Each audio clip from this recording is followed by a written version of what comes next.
আসসালামু আলাইকুম প্রিয় সকল ভাই বন্ধুরা, আপনারা দেখতেছেন এই যে অল্প কিছুক্ষণের মধ্যে কিছুক্ষণ আগে ঢাকা উত্তরা ৮ নম্বর রেলগেট সংলগ্ন একটি মর্মান্তিক দুর্ঘটনা ঘটেছে।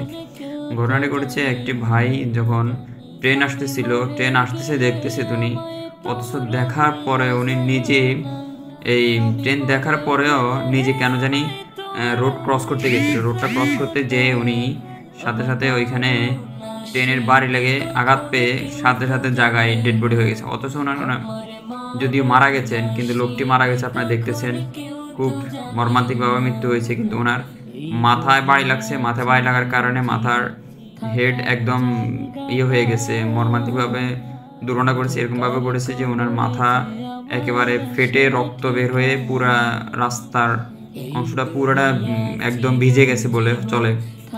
একদম ভিজে গেছে বলে আপনারা দেখতেছেন যে কি একটা অবস্থা, রক্তে পুরো রঞ্জিত হয়ে গেছে পুরো রেল লাইনটা। আপনারা যারা রেল লাইন ক্রস করেন অবশ্যই নিজে একটু সতর্ক থাকবেন এবং কি অন্যকেও সতর্ক থাকবেন। বিশেষ করে যারা আমরা এখন বর্তমানে যুবক আছি, তারা আমরা রেল লাইন দিয়ে হাঁটার সময় কানে হেডফোন দিয়ে হাঁটি এবং কি রাস্তায় পারাপার হওয়ার সময় হেডফোন দিয়ে হাঁটি এবং কি হাঁটার সময় আমরা কথা বলতে বলতে হাঁটি। এগুলো থেকে অবশ্যই বিরত থাকবেন।